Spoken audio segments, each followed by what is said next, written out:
What's up, guys? Welcome to our new show, the Better Broken Podcast. In this show, we're going to be interviewing amazing human beings, and we're going to be really talking about the hardships and the struggles that help them get to where they are and how those struggles help them become the people that they are today.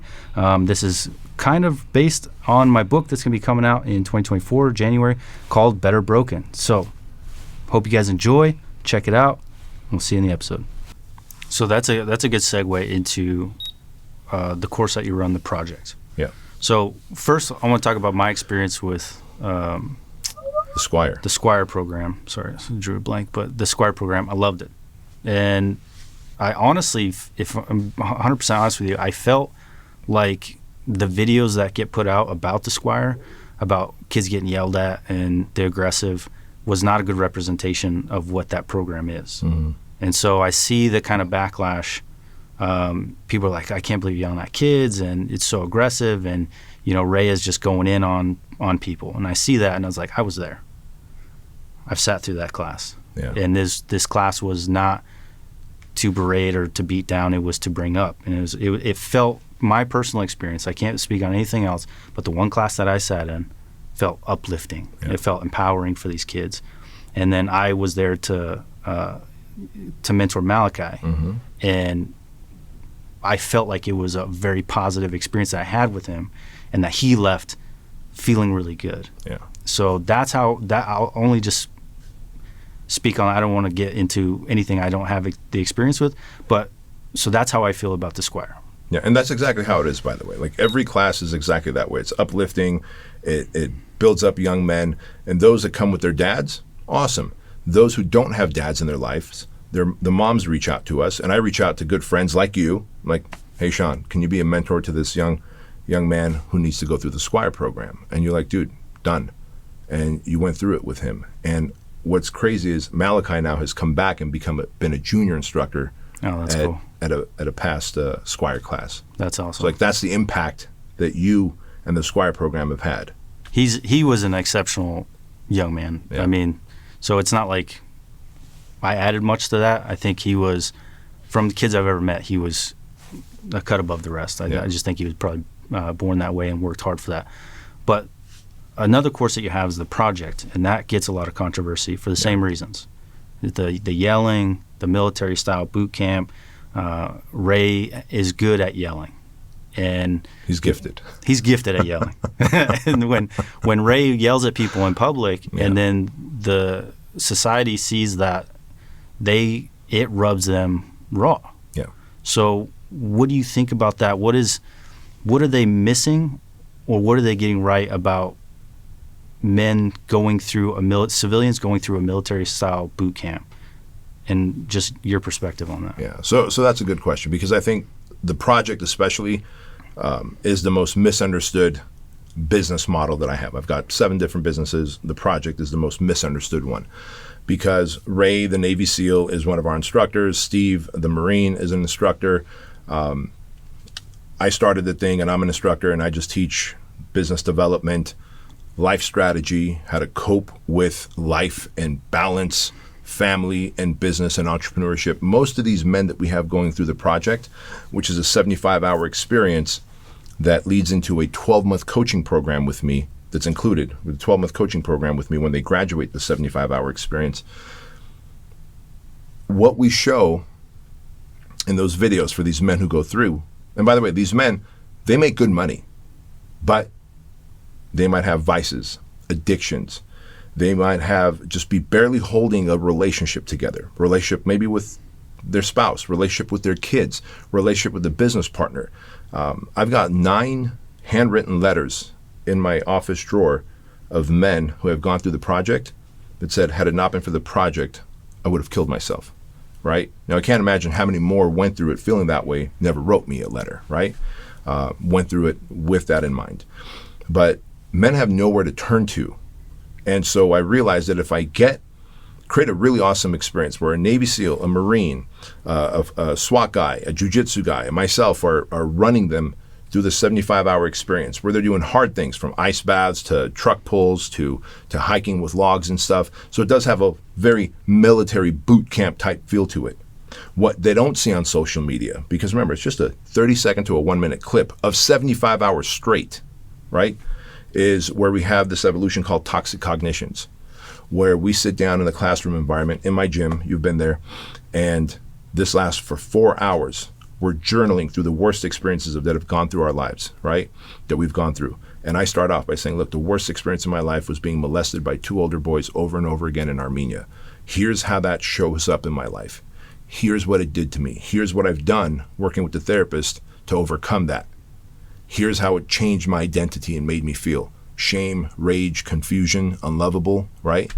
And for the first time ever, these dudes are like, holy fuck. Like, I can openly talk about what happened to me.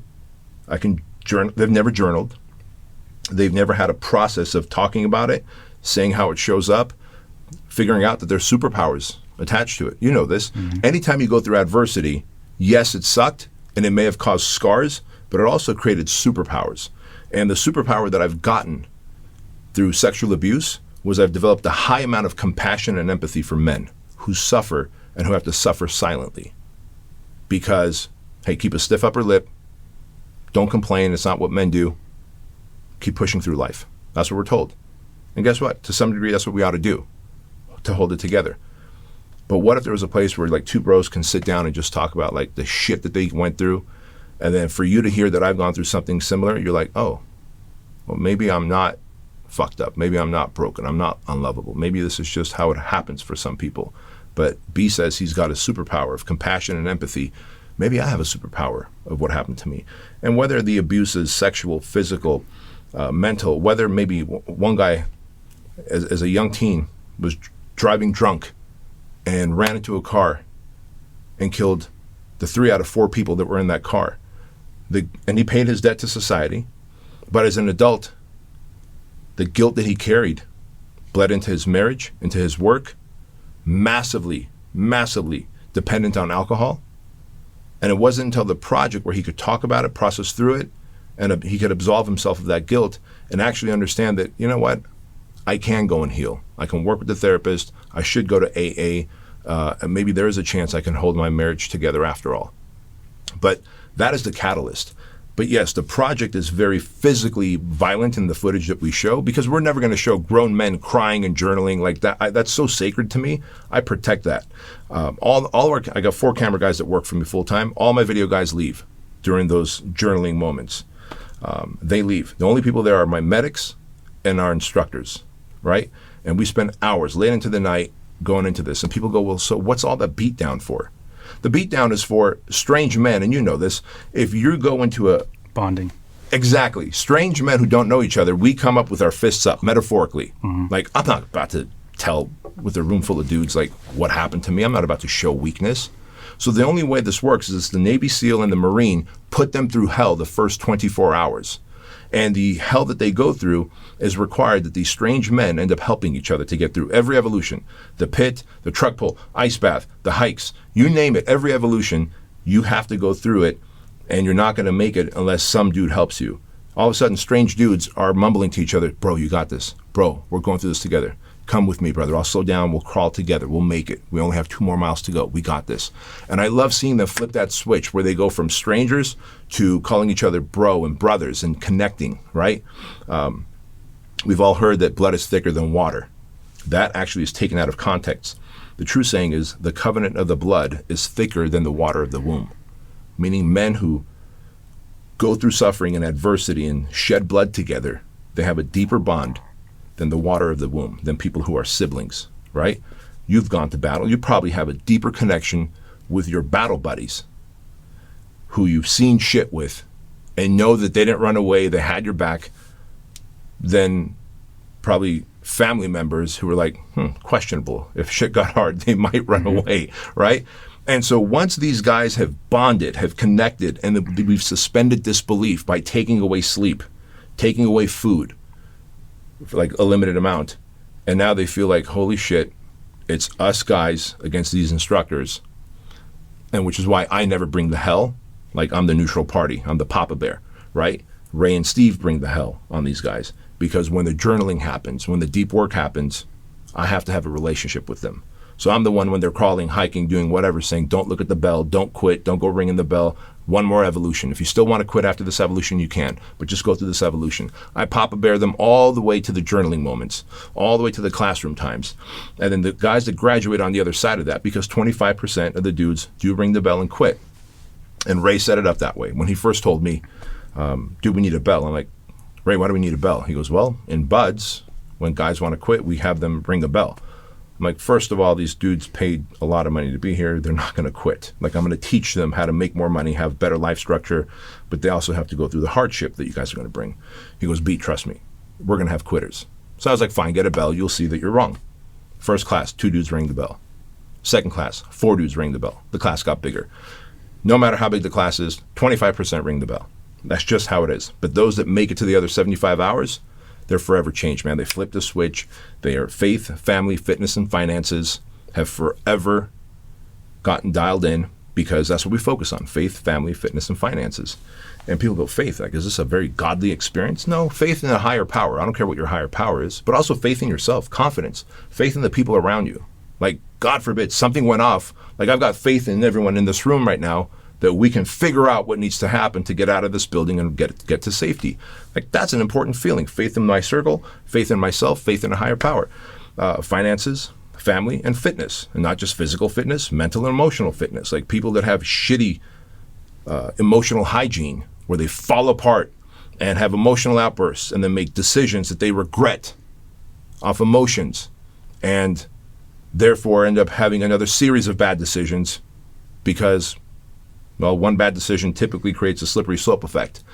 Like, these are the things that we work on with these men. And when these men have a lot of money, they have a lot of opportunity to make bad decisions. And I want to help them course correct, just like I've had mentors in my life course correct me.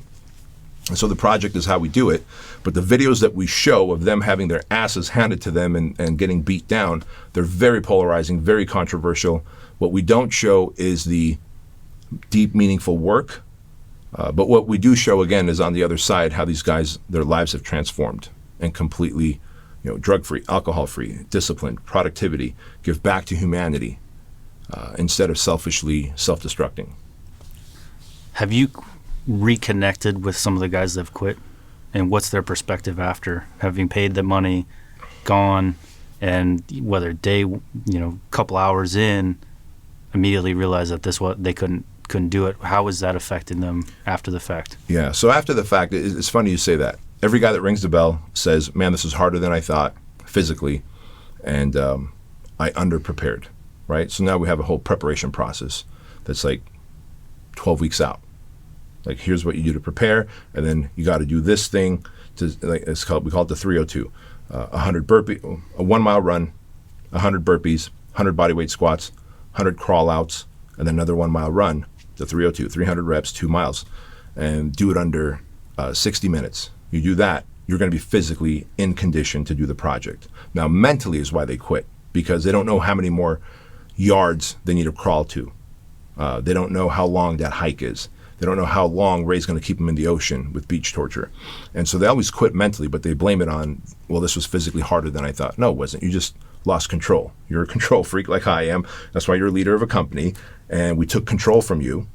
And we took all the yes men around who you normally are surrounded with. People say yes to you because you pay them. Now we don't say yes. We call out all your flaws here, how you're shutting down, you're a poor leader, you're yelling at people, etc. And you don't like that. And so, but if you're willing to suffer through it, push through it, you'll make it.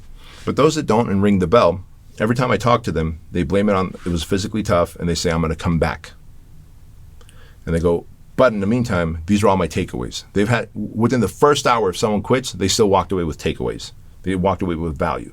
What they're not getting is the community, the 12 months of mentorship and coaching with me, what we call the brotherhood that the project is of graduates. But immediately they got to see the flaws in their character. They got to see the flaws in how they are. They got to see when things get tough, I quit. Because if you're quitting in the first hour of a 75-hour experience and you're able to make it through the 302, you have physically what it takes. You mentally gave up on yourself. And every single one of these guys tell me, I'll be back. Now we've run 17 classes over the last 4 years. Only 3 have come back.